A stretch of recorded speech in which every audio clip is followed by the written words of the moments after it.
There we go. And we are live, ladies and gentlemen. So I can already see that Alberto has joined in the chat. It's great to see Al in the chat. We'll say hi to Al, and of course, RB comes as usual. Well, the guy that always is present during these streams. So, hi guys. If you are here for the first time, my name is Roman. I run this channel, Juve Therapy. And my last time I did my Juve therapy session, it was solo. I basically rambled on for 1.5 hours. And then I thought, you know what? Let's do this one more time. Let's do this every Friday. And since we are in the middle of this, I will say crisis because it is what it is with this COVID stuff. And I wanted to invite one special person in regards to that because Monica is on my right side, right here on the screen at least. So, guys, say hi to Monica in the chat. She is with me for this therapy session. And before we go any further, well, say hi, Monica. Let's. What do you do for a living? And well, go at it. Okay, so I'm Monica. Thank you for inviting me to your therapy session. So I'm a registered nurse. I'm located in Canada, Ontario. And just in terms of COVID, it's been, I don't know, tough. We've been at this at where I'm at my hospital since March, really. I was actually on the unit the day we switched to just like a COVID unit. So I was a part of like the whole transition of putting all the equipment in each room and things like that, and transferring of the patients on the floor that were there currently to take the influx of patients who were coming to the hospital. And basically they come to the hospital, and if they have any symptoms of COVID, they get swabbed, and then they're on that floor until their result comes back. And then depending if the result is like positive or negative, they either stay on that floor or get sent to another floor to basically, I don't know, get treated for other things if they become negative. So since March, we've been at it, and it doesn't look like it's going away anytime soon. So definitely look forward to Juve during these times, no matter how frustrating they can be as well. I take Juve frustration over COVID frustration any day. Wow. Since you are registered nurse, guys, I want to let you know that this is a very important job that Monica is doing. And you, of course, know this because, if you haven't heard about COVID, then you have just been living under a rock for the past half of a year. Of course, it's tough, but let me ask you something. What do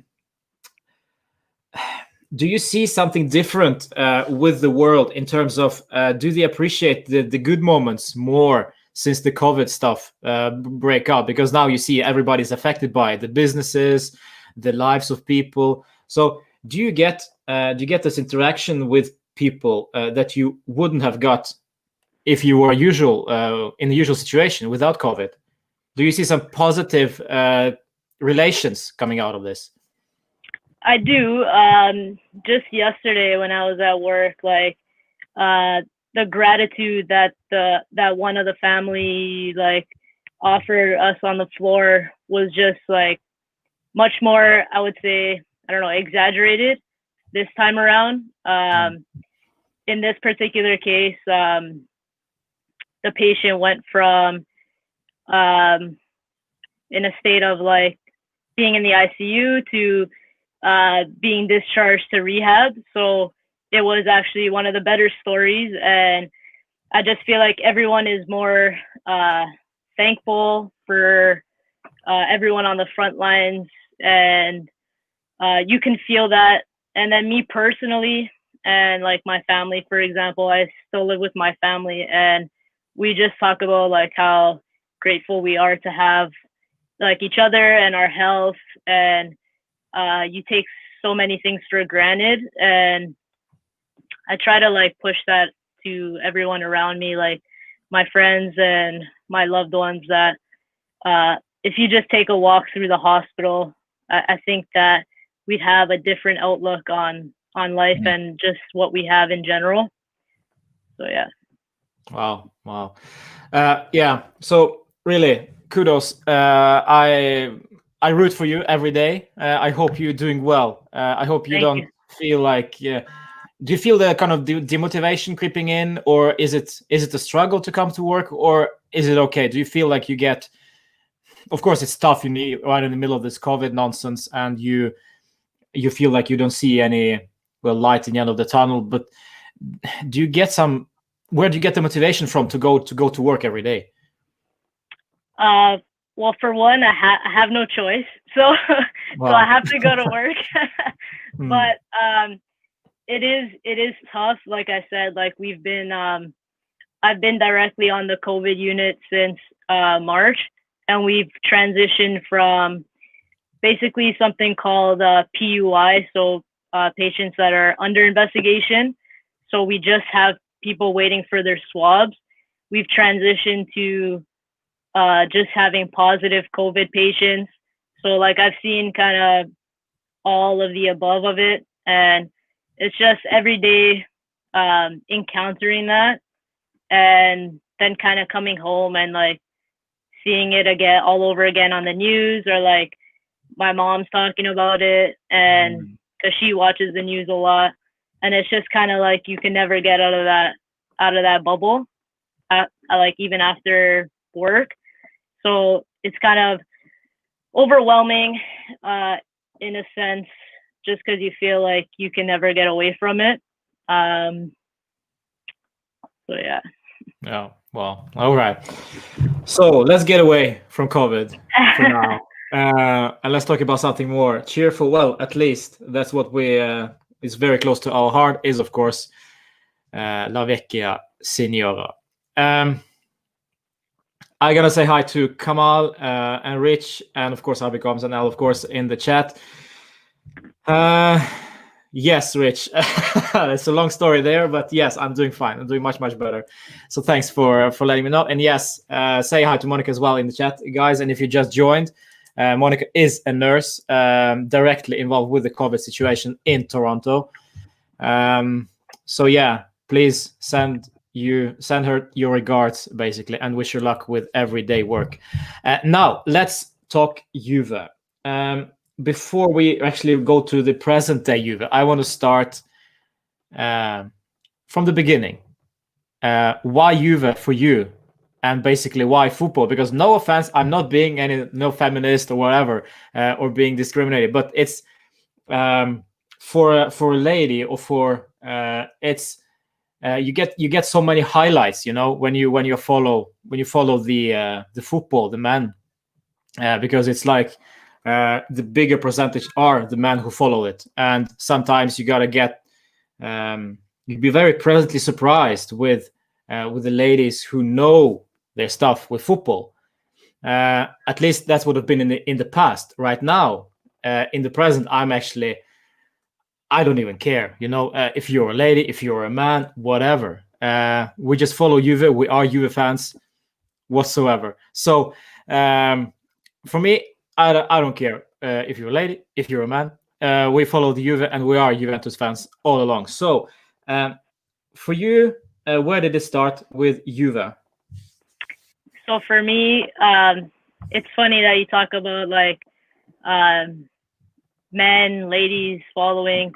So I've always been into sports. I think because I have like a brother and a sister, but my sister's 8 years older, and she's like the total opposite of me. Like she doesn't know what sports are, and and my brother's in the middle of us, and he's only 4 years older than me. So I was always closer to my brother. And you're the youngest? Yeah, I'm the youngest. Okay. I was always closer to my brother. So my dad is the one who kind of started it all for both of us, but obviously it passed along to my brother first since he's older. But yeah, so I was always around my brother, and then that's how I just loved sports in general. And then I was always around the guys in elementary school playing soccer and collecting like those World Cup stickers and all that stuff. Yeah, Like wow. that was just like me, like for the longest time. But Juve specifically was from my dad. He's been a Juve fan since he was growing up. So the combination of wanting to play sports like at all times, like just give me a ball and let's go, along with actually loving watching soccer. That was it. I would literally just drag my dad to the park with me anytime I could to play soccer. And if he didn't want to come, I would just kick the ball against the wall, and that was that. Eventually, you get kicked out. Yeah. May I ask how far back are we talking about when you say that your dad has been supporting Juve since the very beginning? Are we talking 50s, 60s? Like Platini era. Wow. Okay. Yeah. Nice. So for you, it's been Juve basically not by choice, by by dad who started following Juve. Let me go to the comment section. I see Adam is there. Let me highlight his comments. Hello, Nurse Monica. That's what we'll call you for the rest of the therapy session. I love this. There we go. Which hospital do you work at? He asks. I don't know if you can say that. I'd maybe rather not, just in case. All right, that's fine. That's fine. But yeah, we'll see fellow Juventini there. So. But I hope you've been getting good care, Adam, wherever you do go. Yes, indeed. Yes, Mirgan is also present in the chat. Well, it's nice. Your dad did a great job. Yes, indeed. Because as we can see, my ladies and gentlemen, behind Monica, we have a huge collection of some shirts. And well, I just pulled out a few here. Yeah. So I mean, what's your favorite jersey of all time for you? The one that you have, of course. Let's just dive straight into that one. My favorite jersey. That's tough. Yeah. To be honest, I really like the one like sitting right here. This one. Yeah. And I also got it in wait a second here. I got it in a long sleeve, and I like the long sleeve way better. Yep. It just fits nicely. And my favorite player on the back. So out of my collection, I think we'll go with that one. Yeah, and I see you have also the limited edition one just next to that one. It's the PlayStation one. Yeah, the FIFA one. Why not, right? Yeah, that's the one. Yeah, lovely. No one on the back, but yeah. No, but that not many people have that shirt. It is true. And speaking of shirts, I don't know if you've seen the latest upload from Juve. What's your thoughts on that?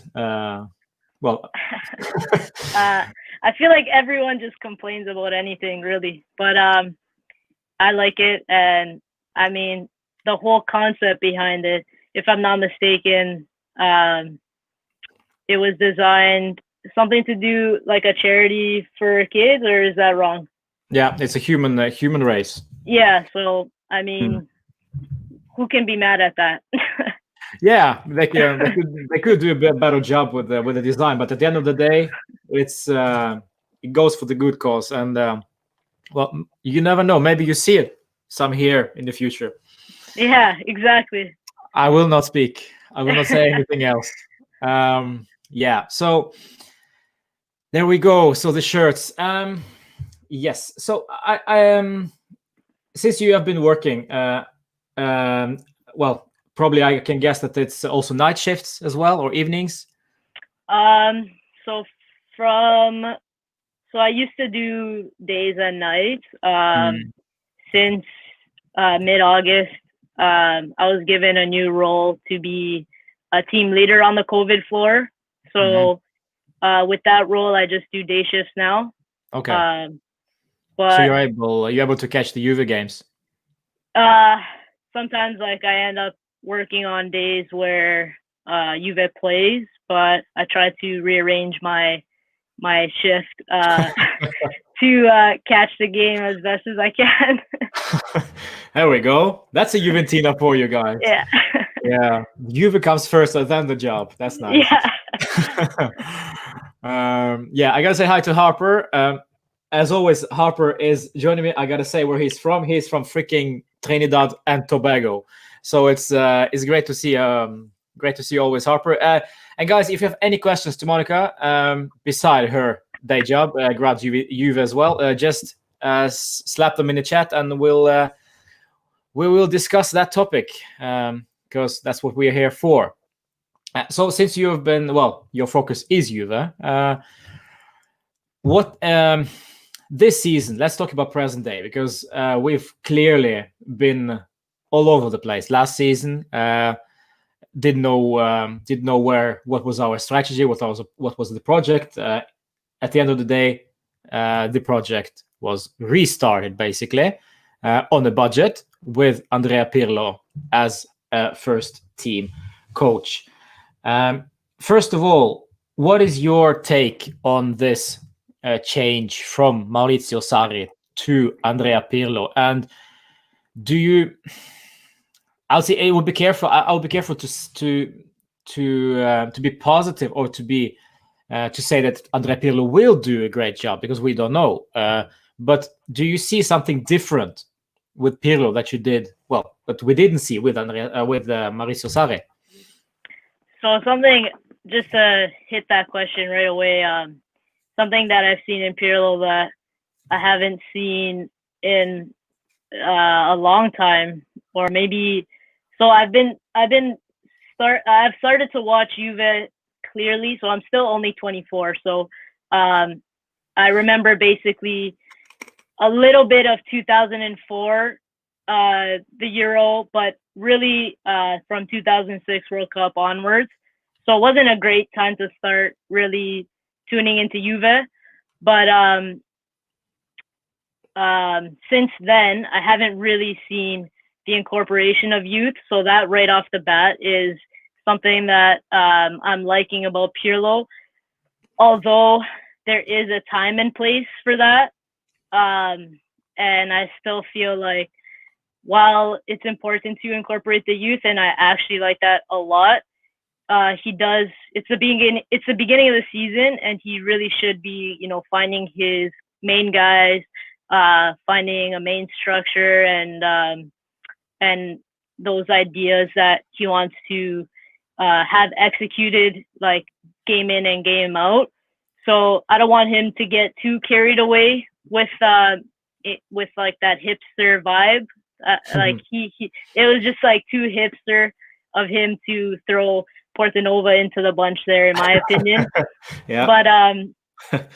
But something that I've always wanted, even going past like incorporating youth in general, is more focus on like people coming up from the under 23 or even just the ranks in general. Like I wish we produced more players. Obviously, the biggest we've produced is Marquisio, but and I guess you can say Jovinko, although that was short-lived. But I wish, literally, yeah, I wish we can do a better job at that.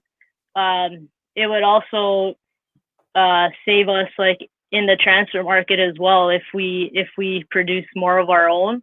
But we've never really been that club, I guess. But in terms of so I like what Pirlo is doing. In contrast to Sarri, I would say incorporating the youth and being versatile in terms of his formation. But a part of me is still reserved because obviously he has no experience, and a part of me is questions the appointment of Pirlo, because it feels like everything is pointing to a win now. So like getting Ronaldo is a win now. Like there is no other way to put it. Like you're not trying to develop and build something. Like Ronaldo is Ronaldo, and where he is at in his career right now, like you're in win now. So I didn't truly understand the Pirlo appointment, but I do think that he embodies Juventus like way more than Sarri ever was or ever will be. So yeah, I never really understood the Sarri thing, and I was never a fan.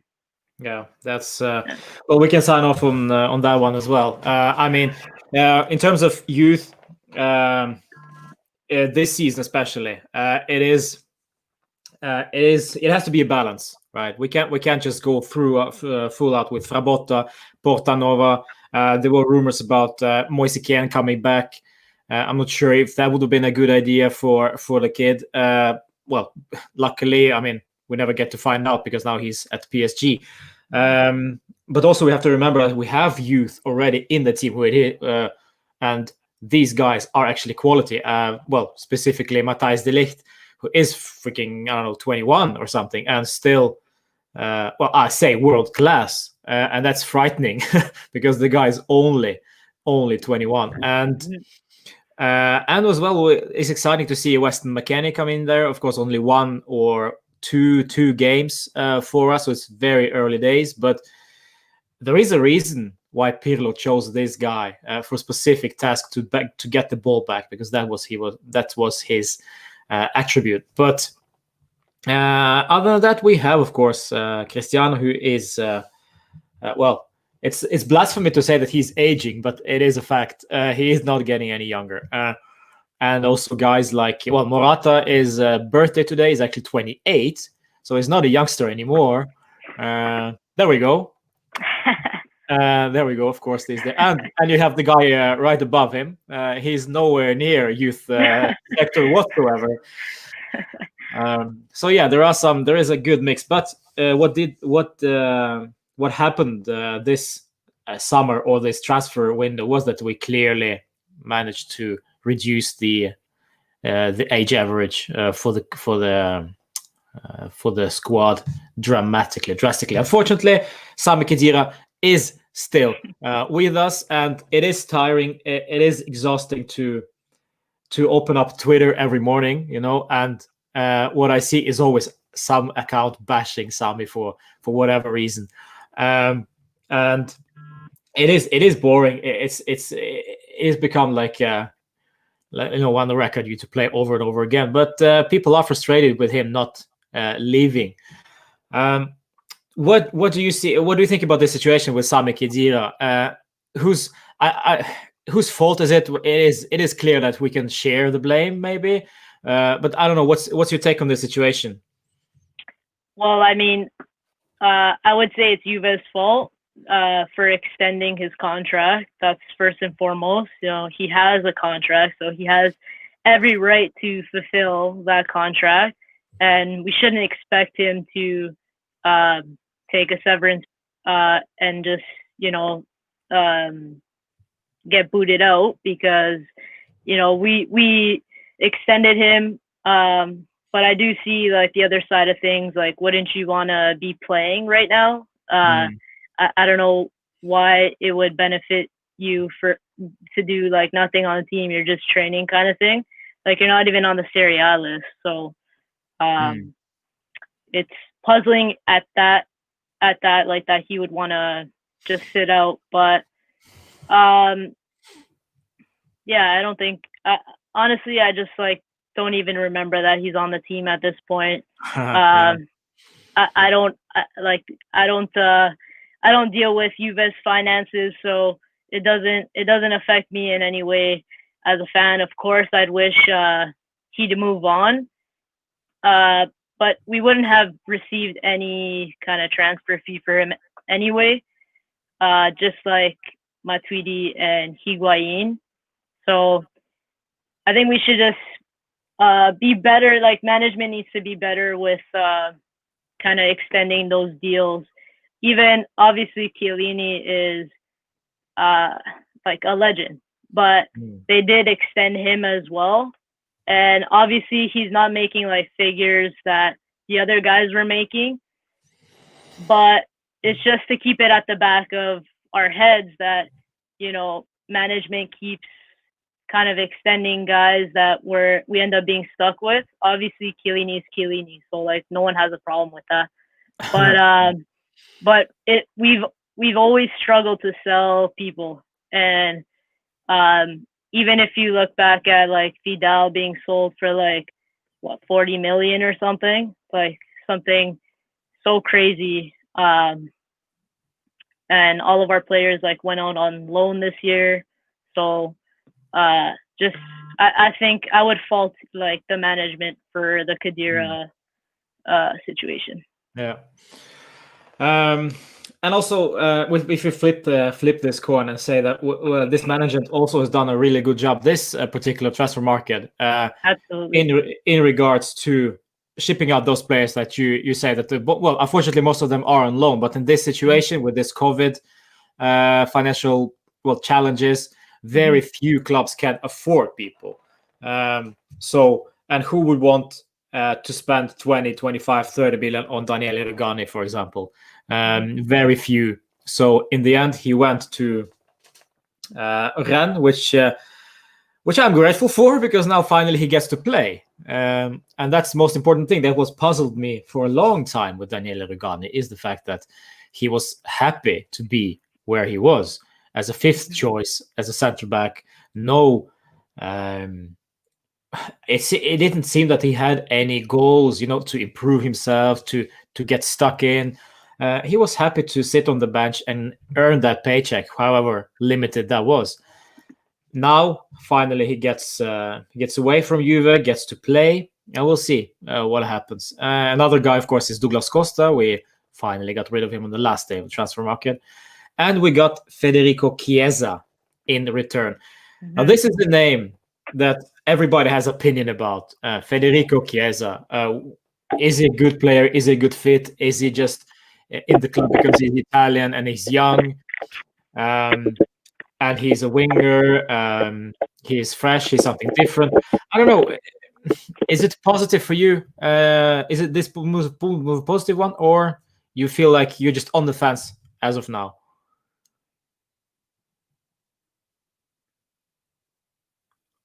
I think you are on mute, by the way.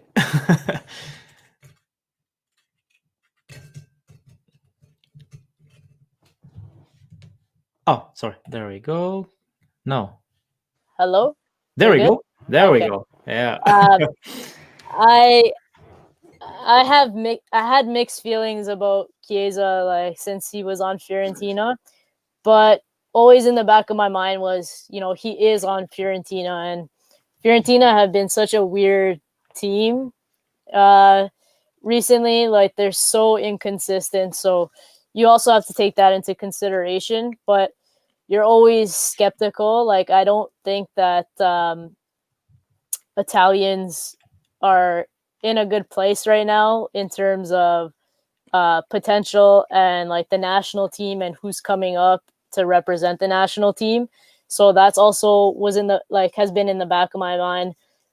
We're nowhere near as good as we used to be, obviously, with Del Piero, Totti, like all those guys. Those guys were like pure class. So these guys like don't even tie those guys' boots. So that stuff is in the back of my mind as well. So having those, I guess, low expectations has, I think, been beneficial, because he's actually been impressive to a certain extent. I think he offers something that we've been lacking in Europe.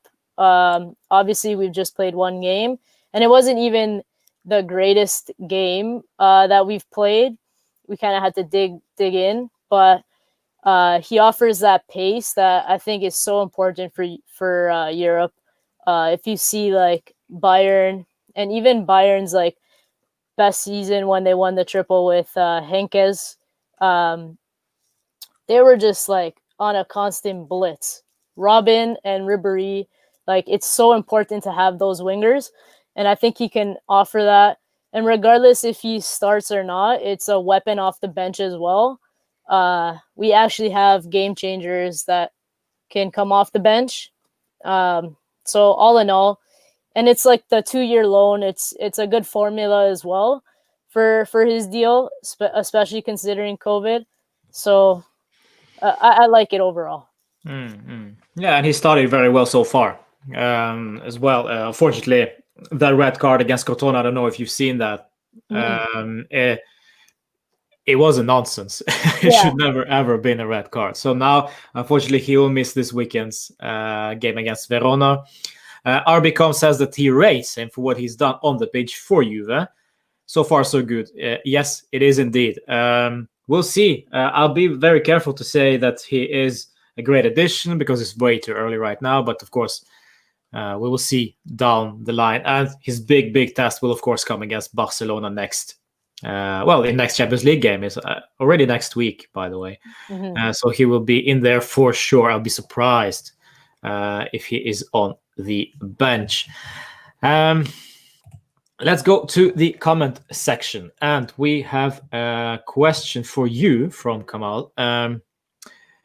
Do you think it's better to start Ronaldo against Barca or to play Dybala and Morata?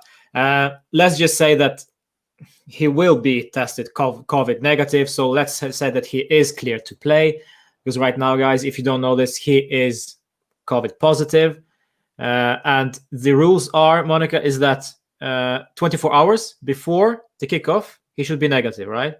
I don't know the exact rules, and I'm just still so confused with this protocol because I don't know about everywhere around the world, but in my hospital and in Ontario, I don't even know all of Canada, but what we do is after the 14 days of, and they've even shrunk it to 10 days or 11 days, but since the first wave, but let's just say 14 days since you test positive or even your symptom onset, you quarantine and then you reassess their symptoms. So let's say I've been febrile 2 weeks ago, and I was coughing, congested, required oxygen, everything like that. But now I'm approaching my 14 days, and I haven't had a fever in over 72 hours. My cough has improved. I don't require any more oxygen, things like that. I would be resolved. So I wouldn't be considered contagious. You can like test positive for up to 6 months. Like I've heard people still testing positive. This is apparently due to like dead cells that still would allow you to test positive, but it doesn't mean that you're contagious and you're an active case. So I don't know why it's different for like in these cases. Like I'm not like he could like Dybala tested positive for like over a month, but it didn't mean that he was contagious, I guess. So I don't know what's gonna happen with that. I'm not sure what the rule is either. But for this question, I'm playing Ronaldo.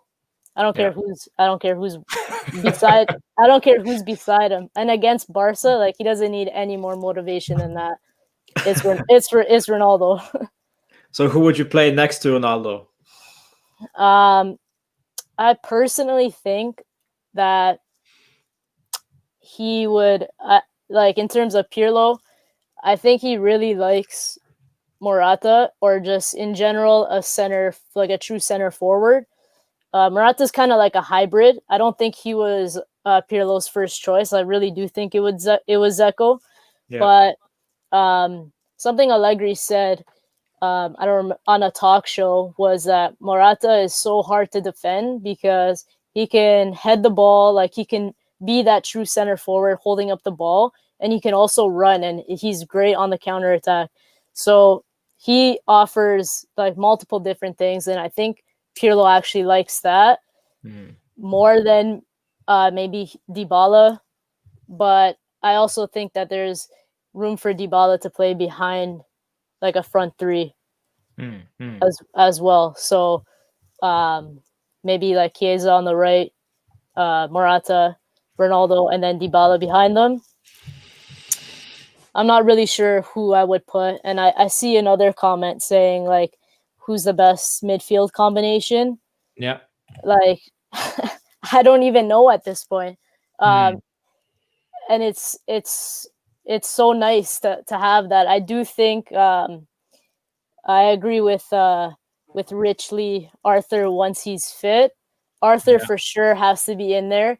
He is mesmerizing with the ball. Like his composure, the ball like sticks to his foot no matter how many guys are around him.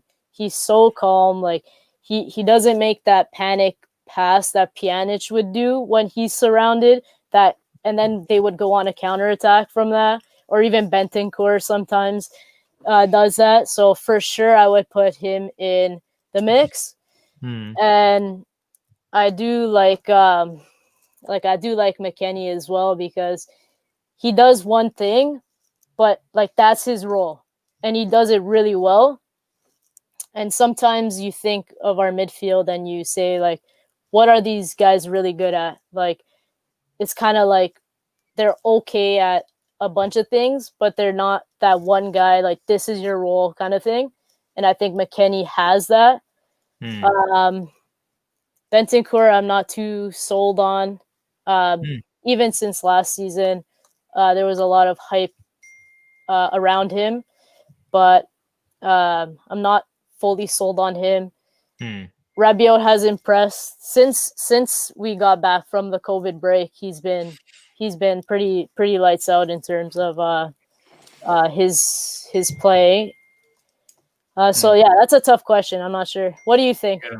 I mean, it's hard. I see some comments there also regarding Aaron Ramsey. We mustn't forget about him as well, because so far he has been, when he is fit, when he is in his true correct position, his favorite position, he will do wonders for us. Because his moves off the ball, his creativity going forward is something we've been lacking, and something that we've been struggling with last season, especially because with Sarri we played the 4-3-3 system with him struggling to get anywhere into the team. For one being injured, for others being he played as a Mezzala at one point, and that never worked properly for Ramsey. But I mean, Rabiot, as I said many times, a different player. If we take last season, post-COVID and pre-COVID season, before the COVID virus pandemic began, he was anonymous. He was shy. He was a shy player. Didn't show any character, any will, he didn't want to sacrifice himself for the team, basically, and that annoyed me personally. And then the COVID showed up, and then it was during the lockdown, and people got even more upset with the guy because he didn't want to cut his wages. And then he came back, and the whole thing changed. I still remember his great goal against Milan last season, and that kind of sticks into my mind every time I see Rabiot blocking or stealing the ball from the opposition. I just see that now I can see the flashes from that goal, because now he will bombard forward and try to score.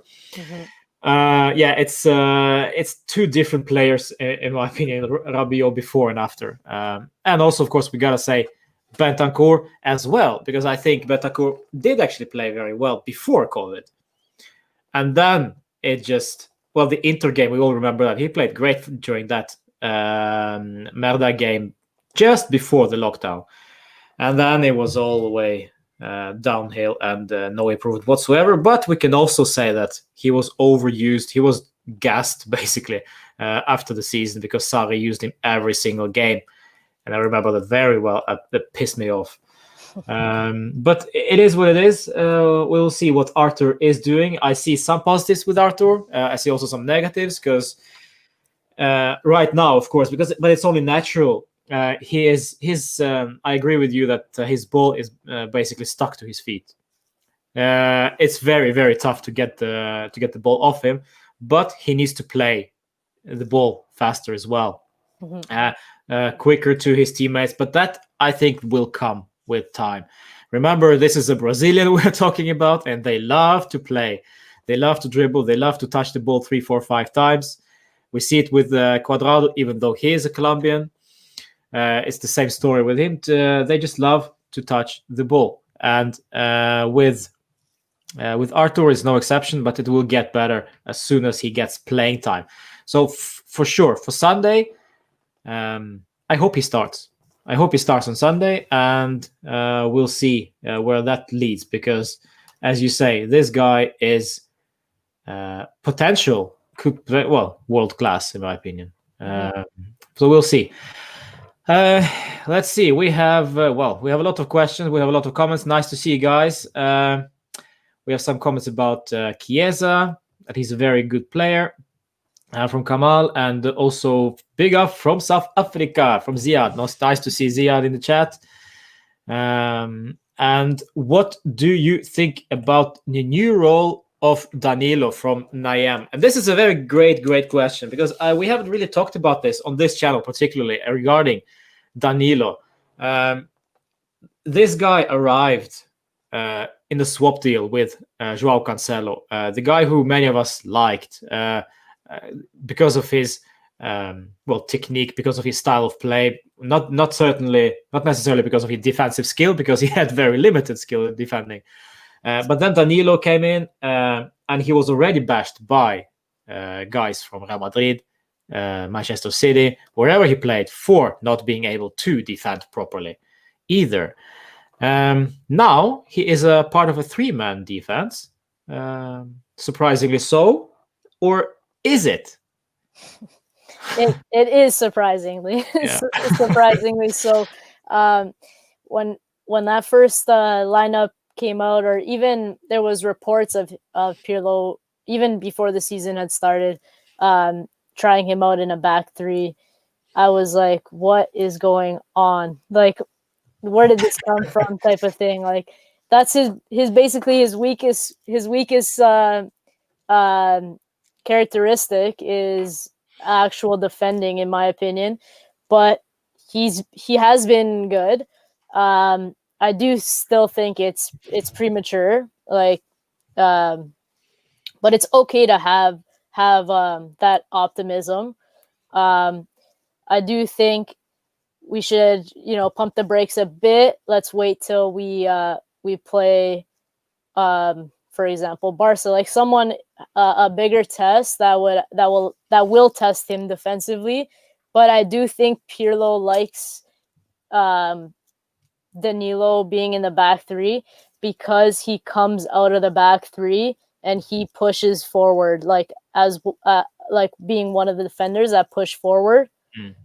So I think maybe, obviously I'm not Pirlo, but that might be a reason why he's been in that back 3. He's been good. There's nothing really more to say about him in that sense.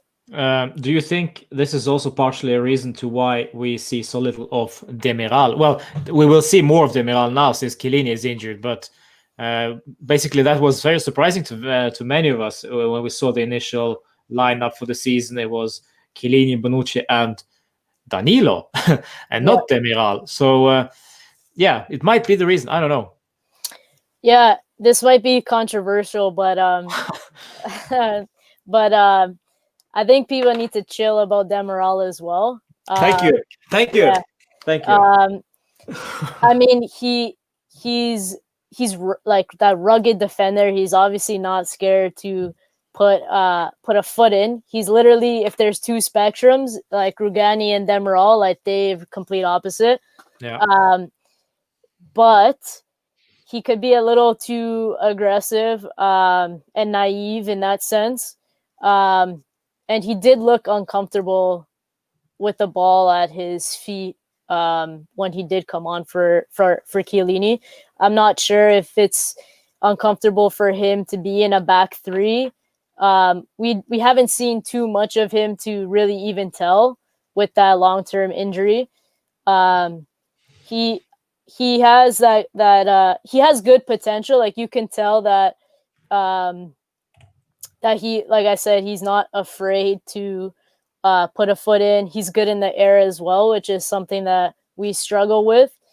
But yeah, just calling for another controversial thing I'll say is a lot of people call for Bonucci out of the lineup, and people play like some fantasy FIFA or something, but he's so integral to I know like how he defends and he makes mistakes and things like that. Like I'm not saying he doesn't, and I'm not excusing that, but people who just put like, well, we need De Ligt and Demiral as our pairing, like I just see two guys who are not so comfortable with the ball at their feet there, and you need that. So I think Bonucci needs to be there. With De Ligt is quite interesting because this guy actually came from the Ajax system, and they play with the ball. They played us off the park when we faced them in the Champions League. So I think actually De Ligt is more comfortable with the ball rather than Demiral. But we can clearly see that Demiral is his main strength is blocking, stopping the attack, being a no-nonsense defender. Paulo Montero, the similarities with him, always coming up in the social media. But for Demiral, I said this before, and I'll say this again. We need to be careful. We've seen what Demiral can do. We've seen him 2, 3, 4 games last season, and that's it. And then he got the ACL injury. He got injured for a while, and then he came back just now. And he will play now a couple of games. So we'll see how he will manage. But, I mean, this is a player who sticks out to fans because he is the most aggressive one. And not necessarily in a good way. So the aggressive player, this is what people like. And I get it. But it can be way, way too much sometimes. We saw that for... if I'm not mistaken, it was in the Dynamo Kiev game, actually, that he came on and then, cut one player in half, basically. And almost, I could see that being a red in Serie A. Mm-hmm. And then I think people would have turned a little bit against Demiral and said, well, man, you need to learn, you need to calm down, you need to chill. And I said this also during one on Twitter. I said, listen, relax. This is a guy in his own half. We don't need to destroy the guy, and you need to be on the pitch because now Chiellini is injured. So, yeah, I mean, you need to calm down. Yeah, for sure. Yes, and we can see that Adam is there also commenting that Demiral is beloved because more than anyone he plays for the shirt. He loves being a Juve player. Yeah, but who wouldn't? Of course, as I said, we see Demiral, he's more visible than other players just because he is the most aggressive one. So that means some other defender needs to be compensating for that, be a bit deeper. For example, Bonucci, for example, Chiellini, for example, Danilo, I don't know, whoever he will play next to. But Demiral will be the one who will stick out. And I'm not so sure it will be in a positive way always. But that's... And just a note about the comparison to Montero. It's just a completely different game now. There's VAR, so that's just anything you do, you can't get away with it now. And the game has gotten more, just like with every sport, like hockey, it doesn't matter. Football, they take it more seriously. Basketball, they used to brawl every game. Times have changed. So while we love the aggression and the grinta, it comes to a point where it's just naive and inexperienced for me personally. Yes, Zia says that Demiral will grow into the shirt. Game time is all he needs. Yes, and I agree. I mean, we will just need to see him play. Because we've seen flashes, and the flashes has been good. Not all of them, but most of them. But we need to see more. Just like with Chiesa, we need time in order to really understand the player and to rate the guy. Because the worst thing I know is people going out and just labeling the guy. He's a legend, or he's useless just because of based on one game. It doesn't work like that. We need to look at the bigger picture. All Juvecast, Al says that I guess this is regarding to Bonucci. His first job is to defend. I think this is in regards to the discussion whether Bonucci should start in the back three or not. What's your take on Bonucci? If you would choose your best, if everybody's healthy and fit, your back three, would Bonucci be in there? Yes. If everyone was fit, yeah, that would mean Chiellini's right beside him. So yes. Yeah, that's true. Yeah. And that's the thing. Chiellini makes him look better. Yeah, but I just think, and it's not even about. So Alberto made the comment like there's not enough ball playing from him. I agree. Like he did used to like ping the ball over, getting a few more assists here and there and things like that. But I just think in general, like moving the ball even to the wingers, or being more comfortable on the ball in general when like a defender's closing in on him, he has that ability to kind of deke over and pass the defender and things like that. Like I just feel like he's comfortable on the ball. He distributes the ball, maybe not as much as he used to, but I just can't see any other one of our center backs being as comfortable as he is doing that. And I guess if I had the back three, it would have to be something like Chiellini, Bonucci, and De Ligt, something like that maybe. But I wouldn't take Bonucci out of the equation. That's just my personal opinion. Interesting. I gotta say hi to Lord Frabotta. Funny nickname. Never seen you before here. It's fun to see. I really hope it's not the Frabotta, because that would be exciting. We also usually have even Pep Guardiola himself in the chat, but I'm not seeing him around just yet. It's fun. It's really fun, this discussion with Bonucci regarding him and how far. How good is he actually in the back three? Because we switched back to back three now this season. He was playing in a four-man defense last season. Now he's basically back to where we started with Antonio Conte, with a back three with Bonucci, Chiellini, and Barzagli. Now instead of Barzagli, you have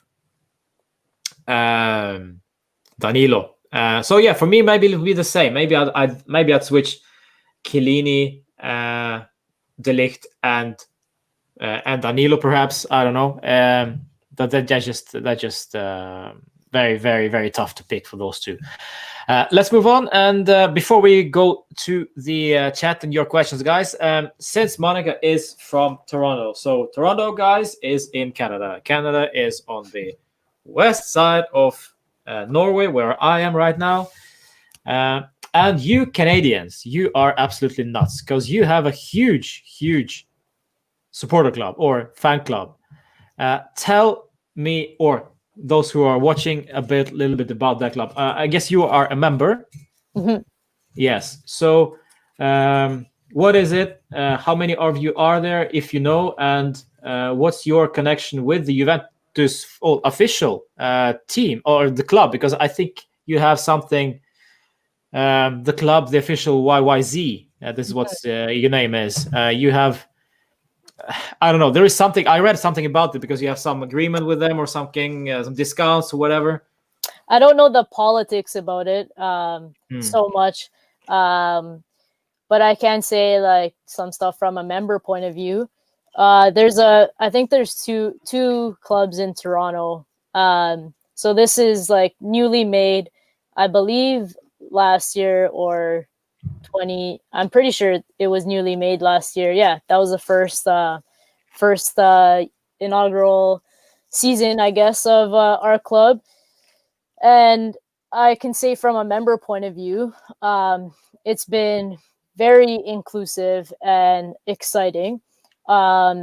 there's a lot of things that the club offers us. Even during this pandemic, we've been having like virtual meetups and giveaways, and they just signed like an agreement with to have access to Juventus TV, which is that's the one. Yeah, that's the one. Yeah. I don't know like the logistics behind it, but yeah. just as a member, I saw that. I actually still haven't even looked into it, but when I told me, my brother, and my dad are members, when we were talking about it, we were all pretty stoked about that. And I could just imagine what it would be like if the pandemic didn't come around, and what they can offer if they're offering all these things like virtually and all that stuff.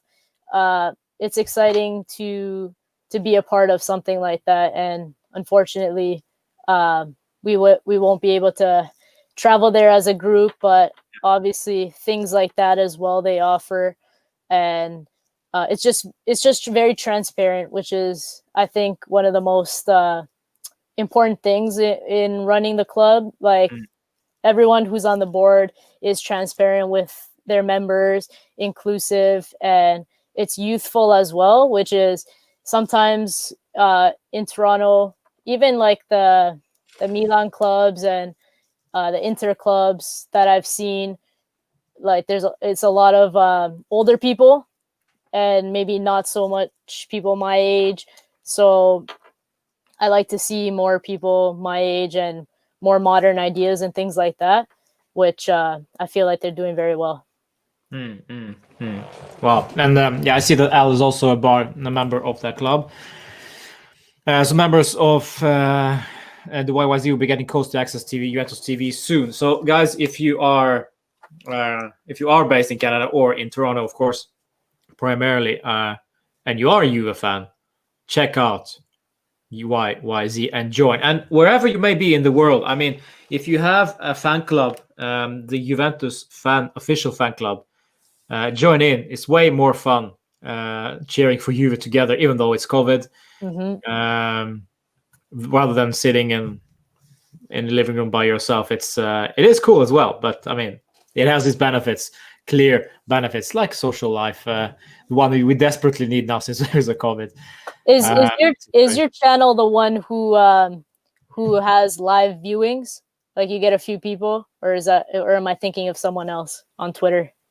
Live viewings, what do you mean? Like the game, you guys will watch the game together live? Yes. So I think that's pretty cool. Yeah, thanks. This is me and the Alberto All Juve cast, and well, two other individuals, whoever that may be. If any of you are watching this and want to get into this watch party, as we call it, on La Panchina YouTube channel, just let me or Alberto know. We would love to have you on. I think we have the list ready for the autumn, for the remainder games, the huge games during this first part of the season. So we will be watching games together, and it's quite fun. It's quite fun.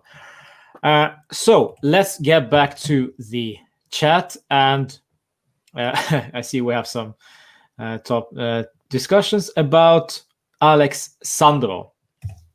Let's talk about Alexandro. This is a guy who has been injured for a while. I'd say it's first and foremost, it's unfortunate because we don't get to find out what his actual role will be with Pirlo. We are very interested to see, especially now that we've seen since Federico Chiesa played such a good game against Dynamo Kiev on the left flank. However, Alexandro is a much more defensive player opposed to Federico Chiesa, whereas Alexandro is a much more defensive wing back, rather than Chiesa is gung-ho direct offensive player. When he is back, Monica, what's gonna happen, do you think? He's interesting because we know how good he can be, and we know how bad he can be. like mediocre. Like it's not that he's like bad. Like it's not that he has been bad. He's just been there, like maybe absent-minded, just the body. But it's interesting that now that I'm thinking about Danilo, And if Chiellini is injured for the time being, who knows if he would play Sandro as a center back on the left side as well, right? I can see it, like, considering what he's doing with Danilo. Obviously, I personally wouldn't have both of them, as like maybe like some sort of rotation in that sense. Definitely as a left wing back as well. I'm not sure what he's gonna do, but he has a fresh, clean slate that he can make the most of. So I'm excited, and it gives us another problem, which is good. And at least he has some competition on that side. I think that's been a problem with him being so mediocre. He's had no one really to knock him off the starting spot for a few years now. And you have both Frabotta, which I don't think will, but him and Chiesa on that side could make some noise and maybe put a bit more fight in Alexandro. So it's good. Yeah, and also his last season, as we see the comment here, Sandro didn't have his best season under Sarri. No, he didn't. But to be quite frank, he didn't have the best season before that as well. So he was always on the downward spiral in terms of performance. Why? I don't know. Maybe because of what you mentioned now, because of his lack of competition. It was way too comfortable, and we knew that as soon as De Chilio was ready to step in, he would play way worse than Alessandro anyways, because he was first and foremost the right-footed player on the left wing back, which rarely works. The same went with Danilo. I remember Danilo even played on the left wing back. That also didn't work out very well. So Sandro is the only, besides Frabotta, the only left-footed, defending wingback we have. And Frabotta, of course, is let's face it. I mean, Frabotta is not good enough to start for Juve, at least not yet. And this is where it's puzzling for me. I don't know if it's for you, regarding to Luca Pellegrini and what happened with this guy.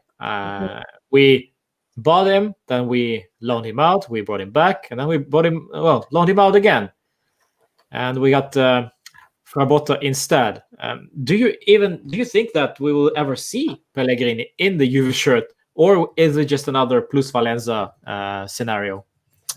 I personally don't think we'll see him. I think if you didn't cut it this time around, where we have one left back, like obviously Frabotta came out of nowhere, so like coming into the season, we literally only had Alexandro, and I think if you didn't cut it then, I can't see him like ever cutting it, to be honest. And I'll be honest, I haven't watched too much of him.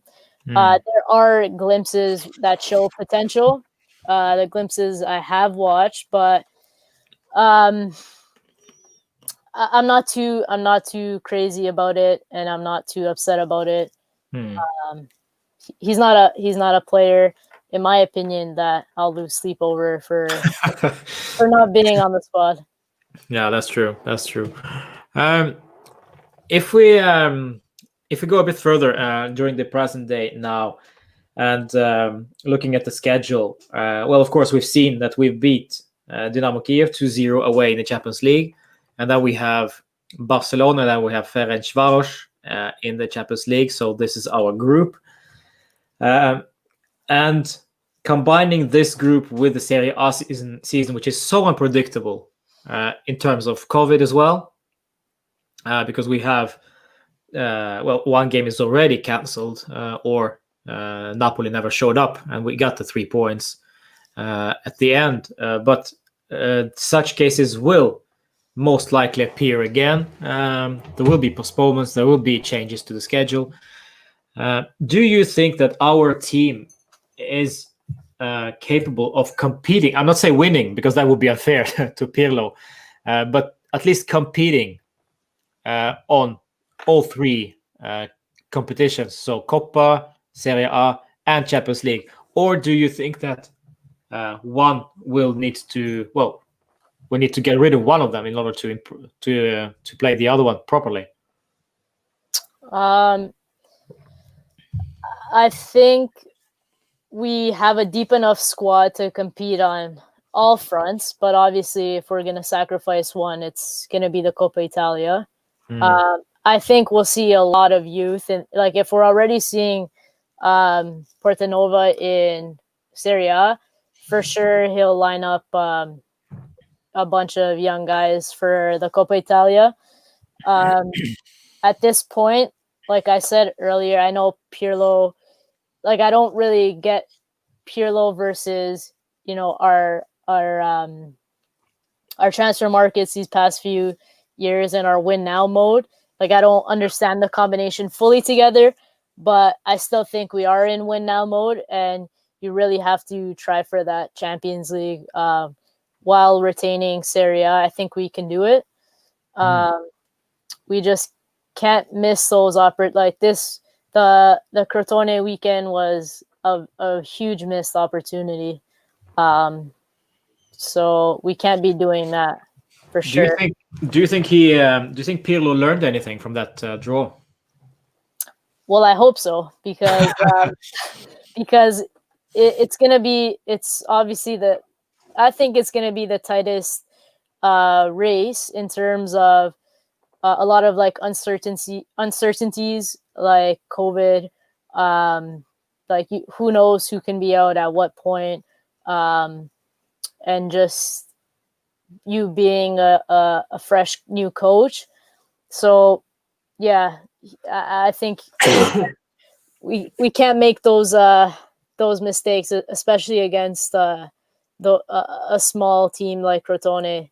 No disrespect, but we should be winning that game, and it would have been a great weekend for us if we did get those 3 points with Inter losing and so forth.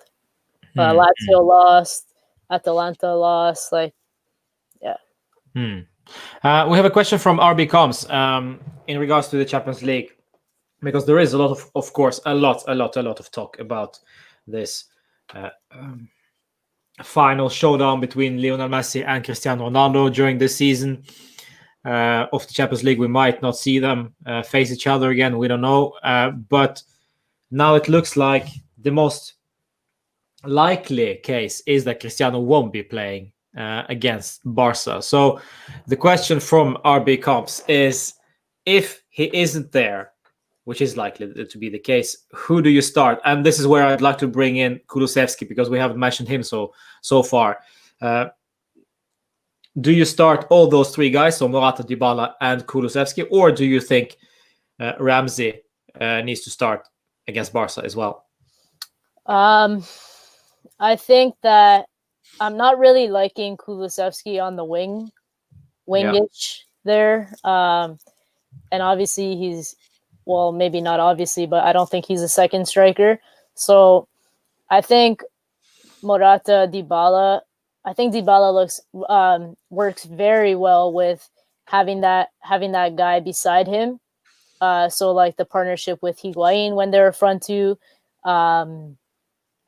Mandzukic, like I think that works really well for Dybala. I'd rather see him with Morata, although he needs minutes in his legs. Like people expected him to, I don't know, to do what against Dynamo Kiev after not playing and things like that, right? Of course, we all wanted to see him on the pitch, but people saying like he did poorly. I don't know what. I didn't really expect him to do like anything fantastic, but I just really wanted to see him out there and get minutes in his legs, and I want him to get minutes this weekend as well. It's kind of hard to just throw him in a mix, especially against Barcelona. But I do think something just tells me that Pirlo is going to stick with Kulusevski, maybe only because that's what's been happening. So they've been kind of creating some sort of chemistry there. But I prefer seeing him when he drifts into the center. he looks way better. So maybe he needs to be rotating with Ramsey. But Yeah, in I a agree. in an ideal world, I think I would put Dybala paired up with Morata up front, and then Ramsey behind them, and then maybe Kulusevski off the bench. Yeah. That's actually what I would go for as well. That would be. I mean, let's face it. I would be very, very surprised if he doesn't start. I mean, Dybala doesn't start against Verona on Sunday, because we've heard Pirlo. He said that Dybala the only thing that he lacks now is match fitness. So in order to gain that, he needs to play. So I expect him to start on Sunday. To be honest, I don't even care if he scores or not. I just want him to play the full 90, preferably if he is fit enough to do that. It's easier now with Chiesa out as well to kind of give that excuse for him to start. So we'll see. Yeah, that's true. So there is also hope that we will see Dybala also from the start against Barca, but we will see what happens during this Verona game. And so far, we've been very unlucky. We had a red card to Rabiot, we had a red card to Chiesa. So let's just start with 11, finish with 11 players, and we'll see. I gotta say hi to Juve Daily, always present, and Manoj says that he will go with Morata and Dybala if Cristiano is not there against Barca. Yes, we do agree, and probably Ramsey just behind them. And Al agrees as well. And I have a comment way up there. We have Davide also joining us. Hi, Davide. And Mirjan would like to be a part of La Panquina, our watch party. So I'll note that and contact this guy, because yes, we are getting some people together to watch the games at the end of the 2020. I will see for the next half of the season. Yes, I think I can see Kulusevski being a strong bench player. Yeah, so there is most are agreeing with us in terms of Kulusevski. Before we move on, a bit going back to this, a bit more personal stuff, and the being a Juve fan. Have you been to Juventus Stadium? I have not. Wow. The plan was, so I finished university in 2018, and I was supposed to go then, but having my parents still overbearing, they wanted me to secure a job first before I did anything wild, I guess. So I waited for that, and this year, actually, we were supposed to go. My brother, and my dad. So ever since I was a little kid, if you asked me what my goal was, it would be to be at Juventus Stadium with my dad and my brother beside me, and to take them to watch the game, even if everything was being paid for by me. Like, that was my goal. Like, it was nothing about having a family or being rich or this and that. Like, that was my goal. My dad hasn't been back to Italy since I was like a little kid, so maybe 20 years. So, and he's from there. So that was supposed to be the plan. We were supposed to watch Juventus against Lazio at the end of the season, close to the end of the season. And unfortunately, COVID ruined things. So. Wow. Well, this unfortunately is a story for a lot of us. We had plans to go to Juve Stadium, and it all went pear-shaped because of this virus. So it is what it is. But I really hope that you will get to see them in the near future. So whoever working on that vaccine better work day and night, because we need that cure. Yeah. Yeah. All right. There's a question from Rahul. Will Cristiano Ronaldo play against Verona? No, he will not, because he's still positive. to the COVID virus. If I'm not mistaken, I don't think they can do anything else, can they? Or is it too late in order to call him, for him to be available? That's what's so confusing for this protocol. I did see that Hakimi just a few days ago tested positive, and then today he tested negative. So I really don't know. It's such a weird virus, and I don't know. I think he needs one more test or something, and who knows, that could test positive. Like, I don't know. Yeah. Good thing is a home game at least, so they can just ring him up 15 minutes before kickoff and tell him to get into his Lamborghini, and he'll be there. Yeah. At least from the bench. We don't know. Most likely he will not play, but we will just have to wait and see. Yes, good comment there from Mirgan. It's going to end one day. Yes, we hope so. And sure, you will make your dream come true. Yes. Have you seen Juve live at all from on the West Coast? Yeah, they've come to Toronto, I want to say twice. I watched them in the Rogers Center, which was not so great. It's like a baseball stadium. Oh, yeah. So they played against Fiorentina, actually. And then they came to BMO Field and played Sporting. And I at least watched Del Piero score a pallonetto, just chipping the ball over live. So that was great. And I did hunt those players down and meet them. So really, yeah, wow. as best as I could. I actually remember. Do you have some photos? I do have some photos. In that year, not with them. It was more of them, but along the years, like people who have come to the MLS. So, like for example, Pirlo.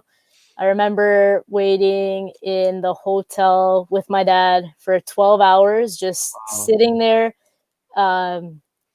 making it seem like we're just reading a book or something and having coffee and waiting for him to come out. I remember riding the elevators, and the team, he was on New York City FC, I rode the elevator upstairs, and I ended up seeing him along with his team in the pool.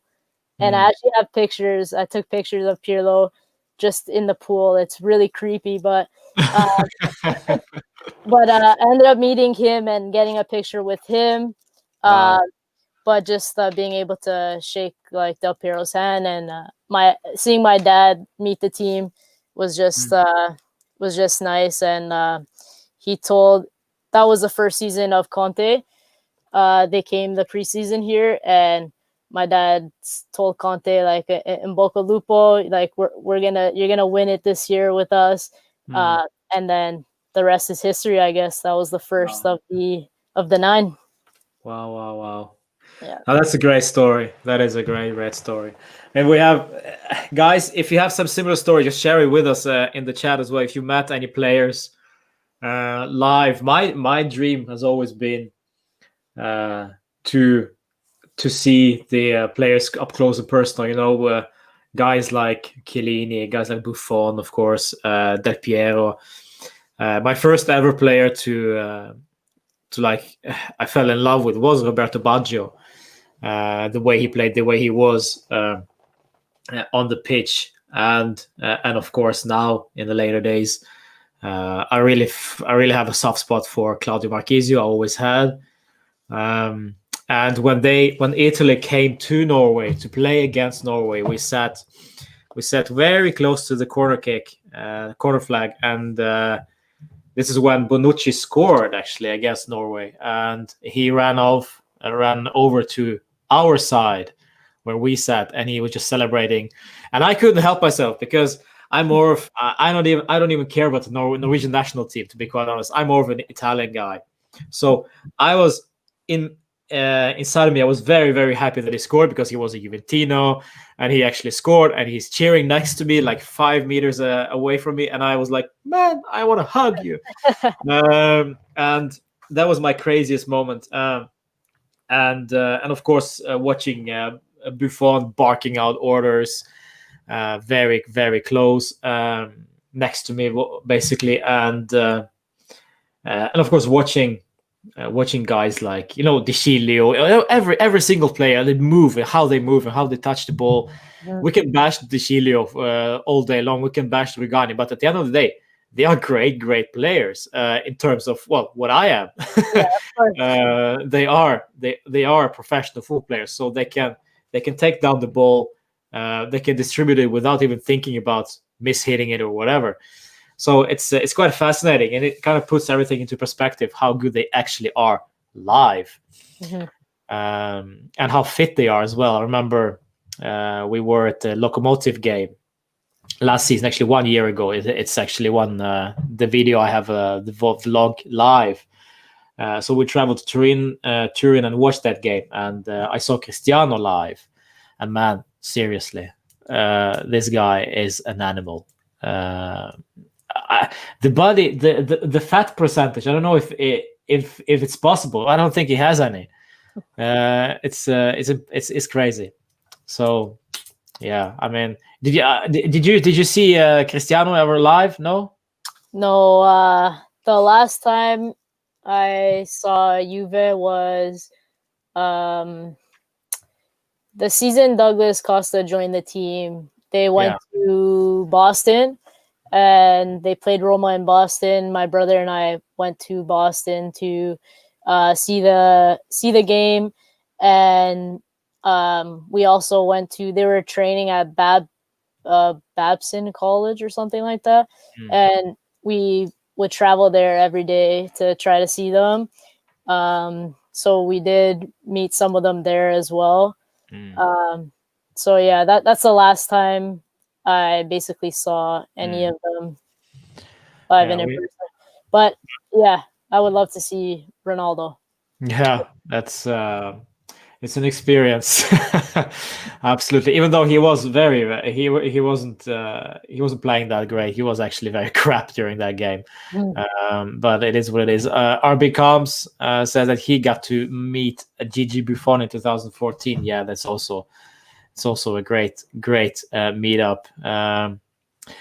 Yes, and going back to today and present day, do you think we're gonna win the league? I said this yesterday. I was on another call, and I said, yeah, Juve is gonna finish first. I still think, regardless of Pirlo, the group, they're winners. They have the old guard with the fresh youth. So I don't think Chiellini and them would want to lose, especially to Inter, anyone like that. So I think we're gonna finish first. Wow. I'm not so sure, to be quite honest. I'm nervous to be quite honest. I don't know. It's tough. I can see Merda doing it. I can see even Napoli are impressive. I'm very, very fond of Atalanta, even though at some point during this time, I have to say that they will become a rival. But they are so fun to watch, these guys. And also Sassuolo, up and coming. Great team to watch. Very fun. And also Milan, I have to say, are impressive so far. But there are so many teams. Yeah, as RB comes, it will be close. It will be very, very close. So it might be those 3 points that we got for the Napoli game that might decide it all. Yeah, I don't know why they wouldn't show up. I honestly think they could have beaten us. Like, we're so fresh, and we have a new coach, and we're kind of just getting our feet wet in those structure and ideas. I really don't understand why they did that, but yeah, well, it's good for us, yeah. But as you know, in Italy, this is never the last. It's never said the last word yet, so it's already appealed, so it might actually go ahead anyway. So we don't know. It's always a drag, and it's frustrating. The same thing The same thing will probably be with other teams. Like, we have like Genoa, for example. They've had a lot of COVID cases, and their games were postponed, so they will also talk about that one. So theirs was postponed. Why couldn't ours be postponed? So there'll be a lot of talking about that one. And yes, Rahul, Napoli is a big threat alongside Merda. It is. So yeah, it's tough. And for the Champions League, how far do you think we will go this season? And where do you think you would be satisfied if we say, okay, if we end up being eliminated in the group stage? Would you say, okay, that's fine, or would you be slightly disappointed in the group stage? Yeah. Oh, we should be coming out of that group in first place, I think. All right. It is sometimes the luck of the draw, but then at the same time, like, we should be beating Ajax and Lyon as well. So I don't know. Juve is so frustrating in Europe. I don't even know. I don't know like what's like my expectation as a fan is always to win the trophy. But then it's kind of like, I don't know if Juve set us up for a cop out with Pirlo, like like it's his first season type of thing, inexperience, we're building this and that as an excuse. I just think there's no more excuses. We're in win now, and we at least need to make the semifinals. I don't care who's at the realm at the bench. The semis, wow, that's. I'll be very happy with the semis, to be quite honest. I'll be happy. Realistic choice for me is quarterfinals. So if we go out in the quarterfinals, it always depends who we face, of course. But at the end of the day, this is Champions League. So no matter who we face, this will be a tough game. The thing that surprised me actually was that we came home from Ukraine without conceding. I was very surprised because we shipped goals against Crotone, against Roma, and it was not two. It could have been much more than just 2 goals. So yeah, this is going to be a difficult year, but let's be optimistic. Yes, and we are. We have to be. Give some time to players and the coach. Yes, and this is the thing. Monica. In the Champions League, we need some luck. Mm-hmm. And also, of course, Cristiano needs to be there. How vital do you think he will be this season? And the question is, of course, everybody's been asking this question since the start of the season. Do you think that this is his last season at the club? He's always vital. Even in Serie A, he's vital. I think he'll get some better service this season, and if he does play with Morata there, I think it'll benefit him. There's someone else that needs to be. I speak about this a lot, and how well Mandzukic and Cristiano complemented each other. Having someone else to cover in the box who was an aerial threat and this and that in terms of a real center forward, it just benefited one another, and I feel like that could work too. There's more creativity at the top for Cristiano, but he's always vital in those big moments for sure. In the Champions League in general, he is the Champions League guy. Like he is the Champions League. And there was a second part of the question. The second part of the question is, how vital do you think he will be for this season in the Champions League? Yeah, he needs to be there. In those big moments, in a final. I think if we get to the final, having him there, I think that alone might get us over the hurdle finally. So if we can get there, I would have so much more. Like, I mean, if we had him against Real Madrid, against Barcelona, those years that we made it recently. He's just incredible, a game changer. His mentality is just unmatched. So yeah, he's vital for sure. The question also, do you think this is his last season? I mean, it depends on him. He like revolutionized his career, going from a winger to a striker, building all that muscle to stay relevant, to stay prolific, to stay as the best.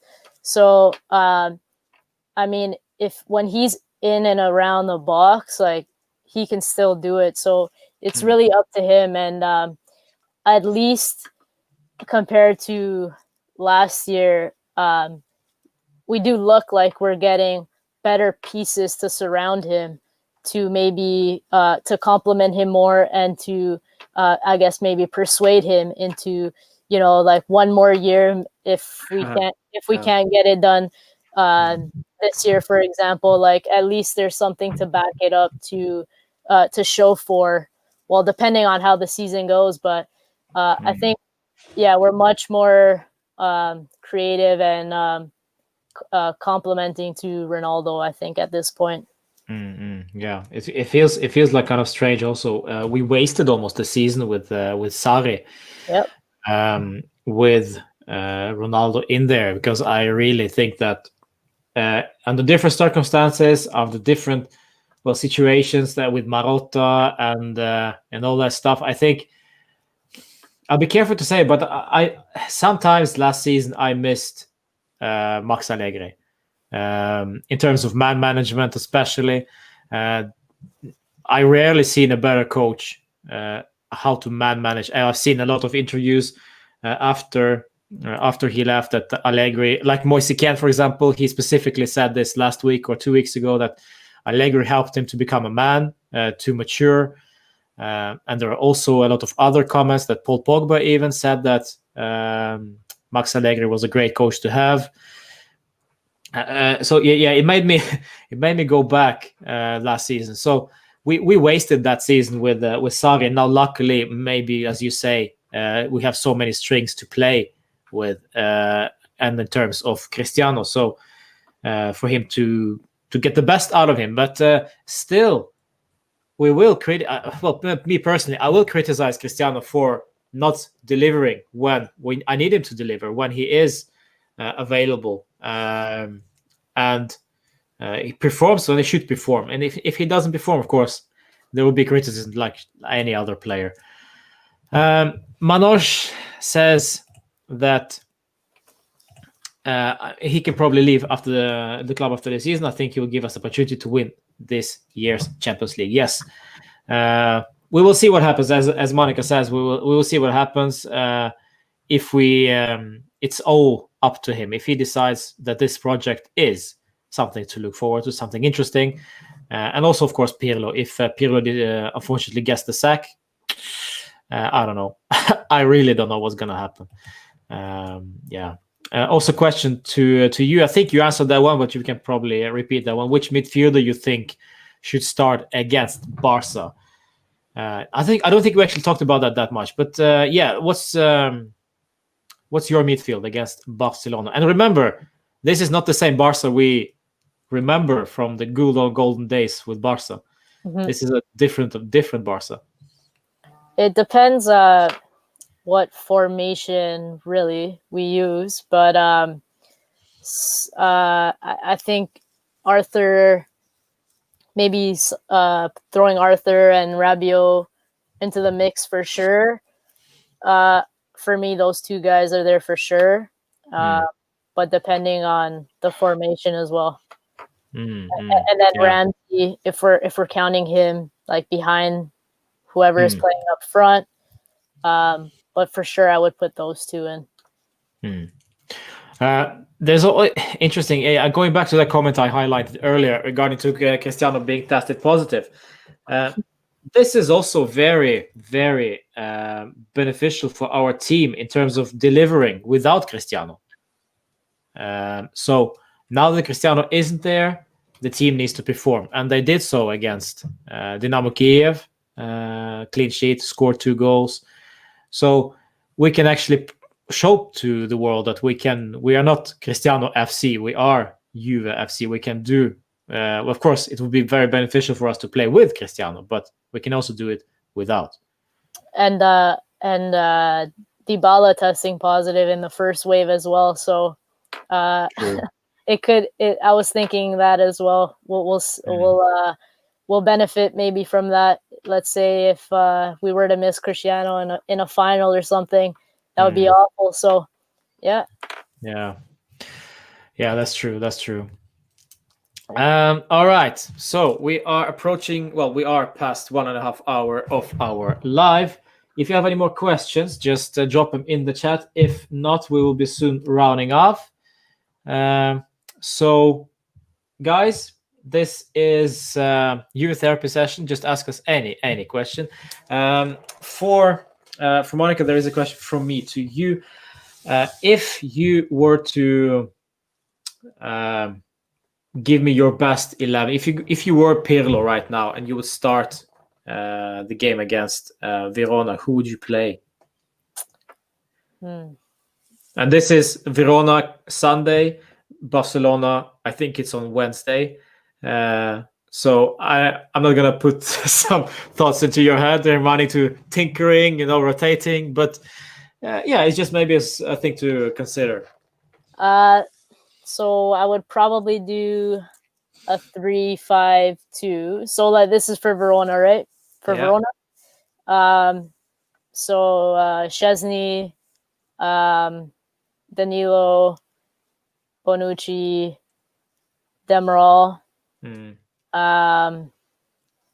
then Quadrado,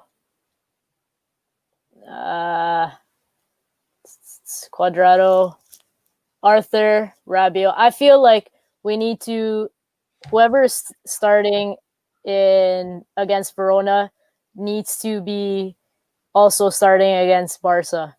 Like there shouldn't be too much turnover from those 2 games. You have to really dig in and start getting your guys and seeing the lineup. Maybe I guess in what am I trying to say? Just like Chiesa is the exception, just because he's missing the Verona game. So if he's starting for Barca against Barca, but so Quadrado as the right wing back. Not as a left wing, I hope. No, thank you. Okay. I guess I would put a Frabotta there, and then the 2 in the middle would be Arthur and Rabiot for me, and then Dybala, Morata up front, maybe something along those lines. Yeah. Give me your prediction for the Verona game. I think we'll win. I don't know an exact score line, but no. I hope we keep a clean sheet at least. It's good to build on that, and I think it really does give confidence to the team. Like you pointed out against Dynamo Kiev, it was good to get that clean sheet after being so leaky the previous 2 games. So it'd be nice to get like a solid 2-0 win going into the Barca game. In regards to Barca again, the question from Mayosh, do you think that we are the favorites for this year's championship, or we are still in transition? This is in regards to the Serie A, I think, actually, not the Champions League. But for me personally, I think this is a mix between a club in transition, but also a win situation. Because as we've seen with COVID, we needed to cut some costs, and unfortunately, there was no choice. We had to get rid of some players, which was also needed. But now we are in transition. Yes, we are. It's let's just face it. It is what it is. But also, I really want that 10th Scudetto, to be quite honest. So I think we have to be favorites. We won it 9 times in a row. it's hard not to be favorites, Yeah. especially with the squad on paper. I know not everything is won on paper, but 9 times in a row. And if the question we can hybrid to the Champions League, Bayern is the favorite for the Champions League, in my opinion. And I don't think we're a favorite for the Champions League, but in Serie A, for sure. Yeah. Yeah, we have to be. And we see this COVID virus is so unpredictable. So suddenly we have a lot of players that are out with the virus. Right now it's Cristiano and McKennie. Next time it will be maybe somebody else. So we don't know. It's unpredictable. But as you said earlier on during the stream, that we have enough depth, as well as we can see so far, at least. Of course, when push comes to shove, maybe we can register Sami Khedira after January. But it's not. This is what actually pissed me. Well, it was actually quite funny because we started Portanova against Crotone, and I was thinking, man, how does Sami Khedira feel right now? It doesn't even get to start against. Doesn't even go to play against Crotone. So there we go. We know where we stand with this guy. Agnelli said that our main objective is Serie A. Yeah. Of course it is. Of course it is. It is in Serie A. I mean, in Italy, it's always like this. If you're an Italian club, your priority is the Scudetto. And the Champions League, of course, is a desire, is a dream, is also a side objective. And it would be stupid of us not to say that we aim to win everything. Especially when you have Cristiano in your team, it would be strange. If it wasn't the case, Sarri would still be on the bench because he did. You think so? He won the Scudetto. So if these things weren't our objectives, like winning the Champions League and going deep at least into all 3 competitions, then it's something I criticized Juve for in Allegri's last season, getting eliminated by Ajax. Like if they had balls, like I understand it seemed like his last season and to finish it off with the title in Serie A and this and that, but sometimes I just feel like you have to be ruthless and not accept that result if you're really trying to win the Champions League. Like, for example, Real Madrid being ruthless, even, I'm not saying I support this, but how they handled like Casillas and how they handle things for that champion, like that's the goal for them, and it's always like you associate Real Madrid with the Champions League. And sometimes I think you have to be ruthless if that's your goal.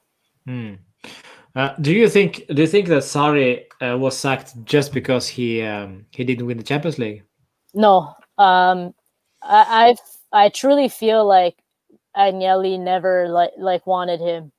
Yeah, that's true. I don't know, obviously, but no, it's actually for a fact. It is true because there were reports that Agnelli wasn't happy about Sarri at all. It was Paratici and Nedved's choice, primarily Paratici. So now basically Agnelli put his foot down and said, "I'm going for Pirlo." And Paratici wanted Simone Inzaghi. I think he wanted even Zinedine Zidane at some point. But yeah. So he never embodied like Juventus and their values and everything like that. So I don't think it's just because of the Champions League, although for me that would be a main reason. Like this, it didn't even really feel like we won Serie A. Like, yeah, that's true. Him there, like, I don't know. It just felt like we won because we were just better than everyone else, as opposed to anything he really did. It was just a weird feeling for me. It was the whole last season was a weird feeling because we barely managed to win this. At the end of it all, there was only 1 point between us and Merda. So it's crazy. It's crazy to think that well, this is a ninth in a row, and people say that you guys are dominating the league. The league is dead. You're winning every season. But if you look back at every season, it's never easy. It's freaking hard. Especially remember that season, the comeback season. That's my favorite season of all. When this was really like the fino alla fine. I get goosebumps while talking about that season because we were so far behind, and then we end up winning. That speaks volumes of the spirit of Juventus. We actually end up winning this one, so it's never easy to win in Serie A. Was the Zaza season, right? Exactly. Yes. Yeah. funny. That's how you remember it the most. The Zaza season. It's hard to keep track now. Yeah, it is. And it's also so hard, because we've had so many great moments during these 9 years, and to say that it become accustomed for us to win every season. Yeah, we're used to winning it, but it's never easy, never ever easy. And guys like Napoli, Roma was up there early on during this domination. Yeah, and we had that. I don't know if you remember that Bonucci goal. I lost it against Roma. It was like a volley type goal. Oh yeah. Oh, yeah. There's been so many moments along the way, and I Mhm. mean, if it was that easy, everyone would do it, right? Oh yeah, for sure. And this is why I don't get this criticism towards Agnelli. What he turned around, what he built up during that first season with Conte. Of course, we have to give credit to Marotta, Conte, of course, Pirlo, Marchisio.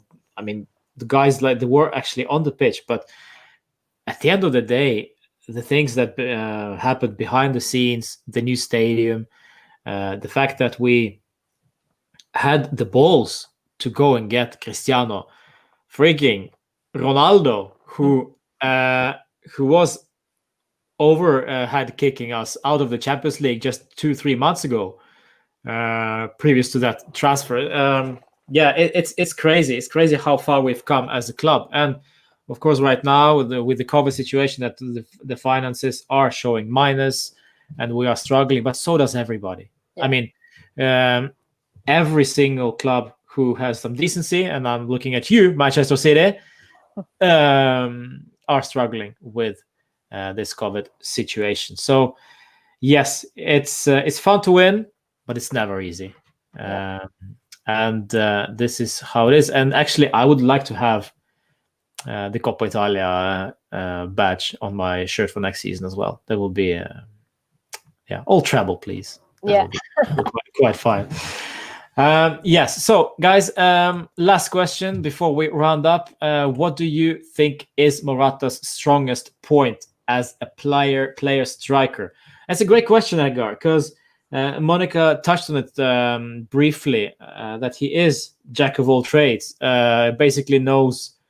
Well, he's not world class at anything, but he is good at everything. If you know what I mean. It's like a mix of everything. But I don't know, Monica, what do you think about Morata? We haven't talked about this, but my question also to you: are you happy that he is back, or would you prefer somebody else? So for Edgar, I think his strongest point is his counterattacking. If you go across the board and look at all the strikers, like he can dribble with the ball on the counterattack. He's pretty quick off the ball as well. And I think this is like his biggest trait. Do you remember that goal against Bayern Munich? Yeah. When you say the counterattack and his speed, I was just thinking about that goal. Yeah, like that's like a perfect example, and you see it now still as well. Like there was that clip that people showed of Bernardeschi close to the 90th minute. There was like open space. Morata made a darting run and like you could have attempted to make that pass to him, but he went backwards. So like I think that's his best, his strongest point, because of the other things he does pretty well as well. Having that as well makes him, like Allegri said, tough to mark and a problem for defenders for sure. And your other question, you know, I actually really wanted Suarez, just because Really? I did. Wow.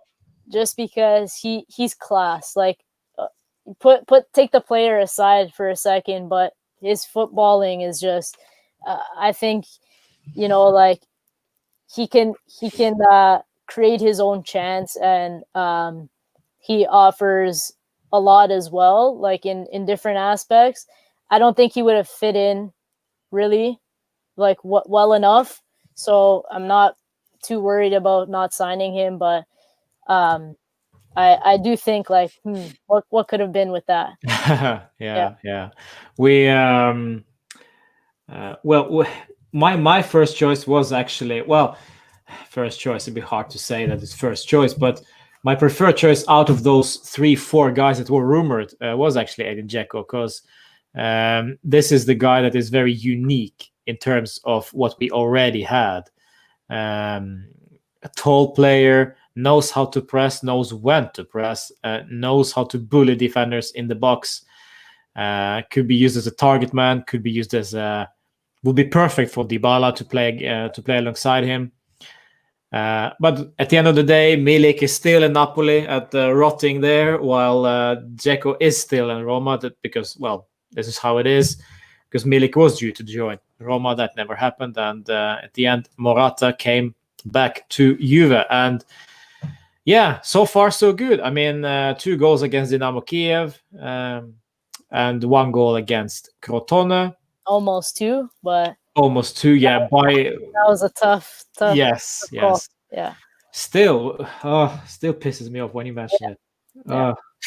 But you know, as I said after at my live full-time reaction video, I said that these decisions will come running at us in our favor during the season. I bet you. I think that these tight decisions will be in our favor later this season. But this is when we need to be very careful, because now, as soon as this thing becomes pro-Juve, people will start, Juventus and all that stuff, you know. It doesn't matter. It doesn't matter what we do.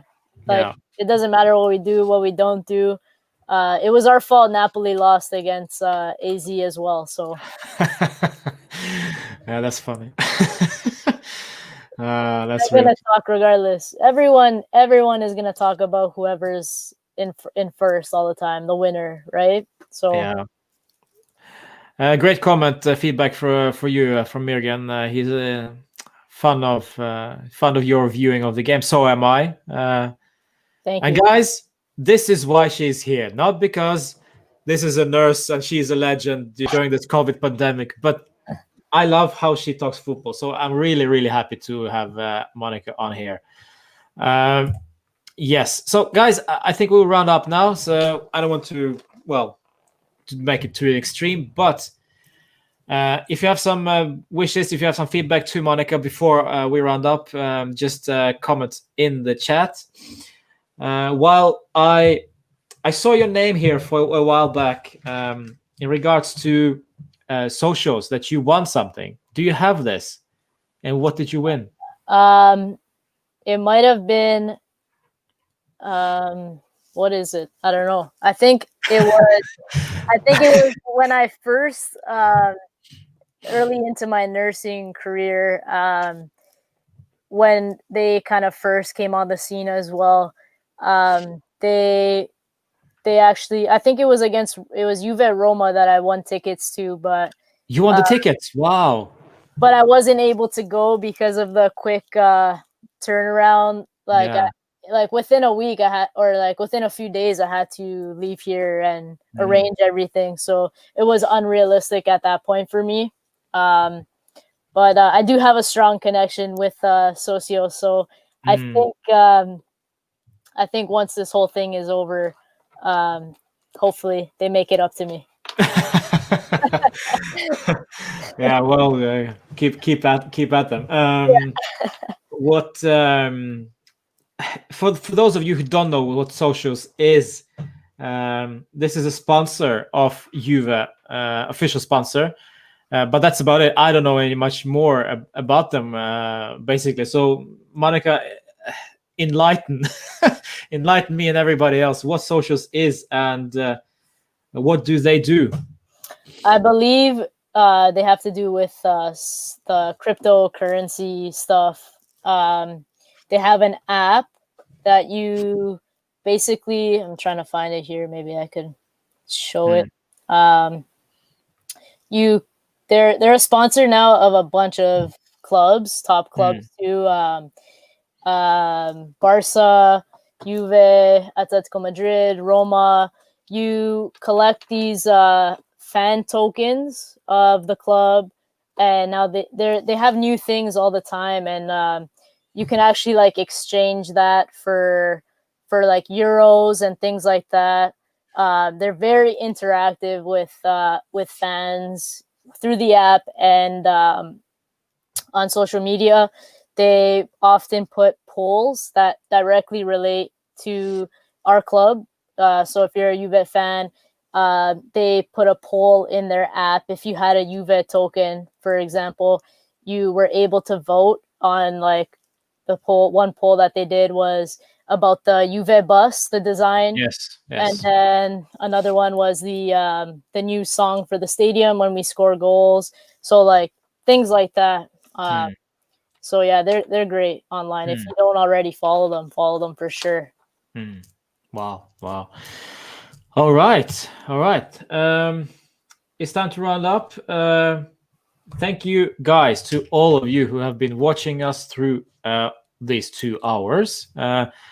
Mirgan, always present. I love seeing your name every time I do go live. Kamal as well. Edgar, RB Combs was there. Al was there. Manosh was there.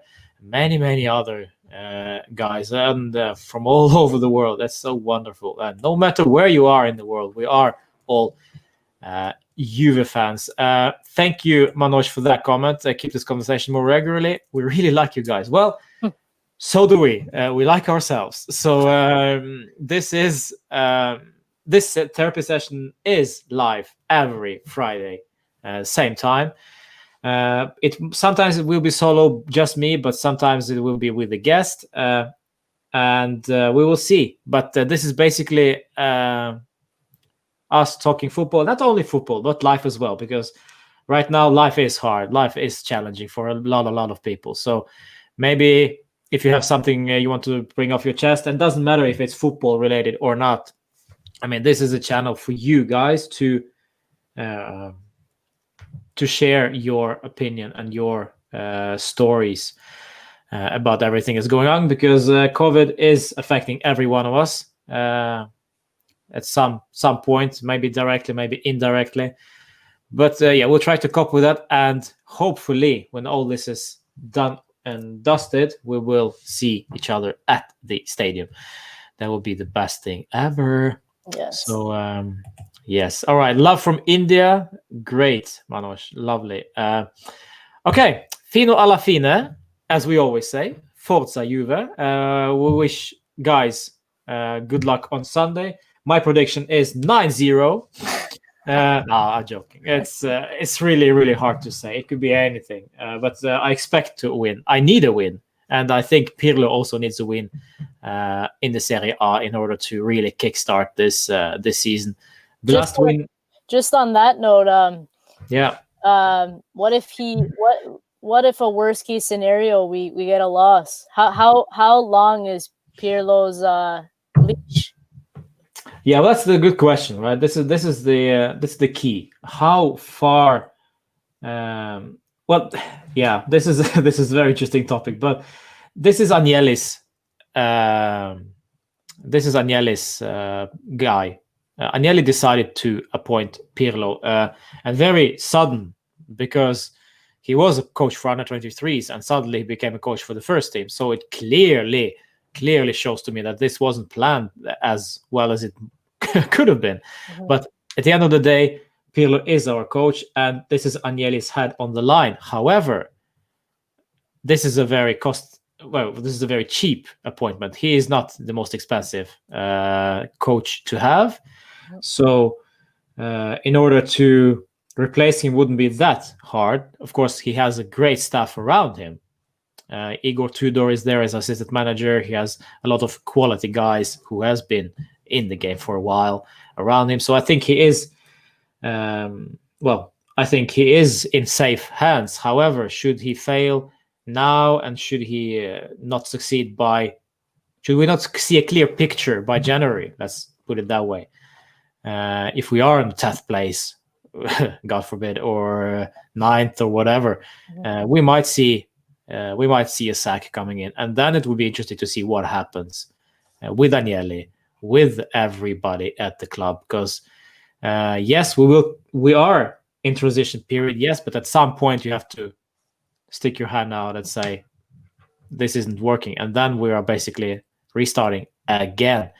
That's me. I don't know. It's hard. It's hard to think about, and my dream has always been Pep for a while, and it might happen if best case scenario is Pirlo gets the sack, Igor Tudor replaces him for the end of the season. Next season, Pep comes in, because Pep's contract is up after this season. Maybe, but maybe this will happen. I don't know what you think. Yeah, I agree with you. I wouldn't give it until we drop to 9th place. But, No. but I think he definitely needs a result tomorrow. Oh yeah. Or do we play tomorrow or Sunday? Sunday. Sunday. He definitely needs a result this weekend.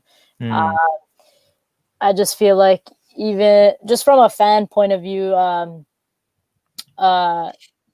anything, let's say, as a worst case scenario outside of 3rd place, if we're like heading towards that, I don't know if you can give him time. Like I said, we're in transition, and like you said, but we are in win now mode as well. Like you can't. Yeah. That's not acceptable with the quality you have on the team. So, yeah. But you see also how we played against Dynamo Kiev. There's a clear improvement to whatever we saw against Roma.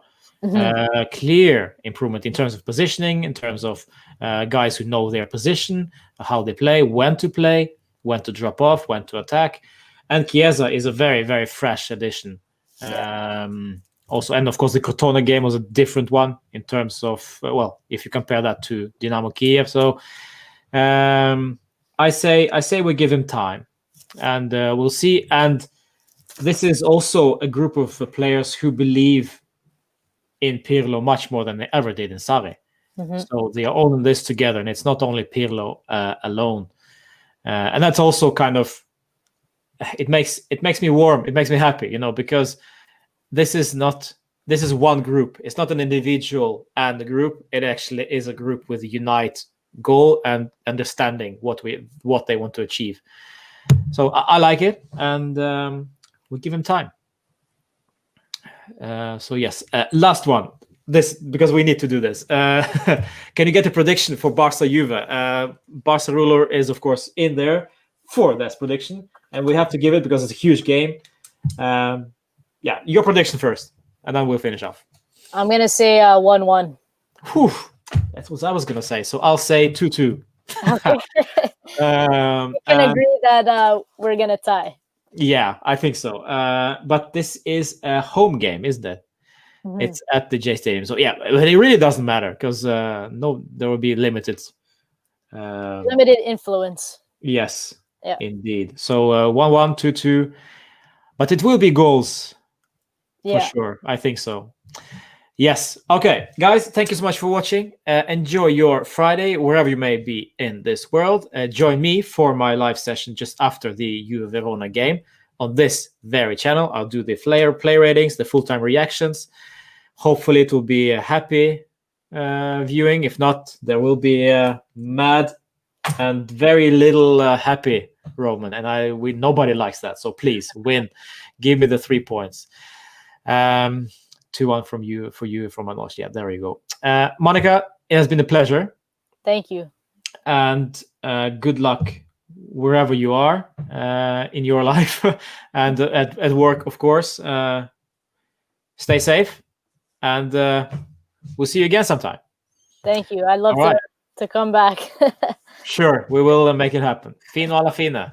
Forza Juve.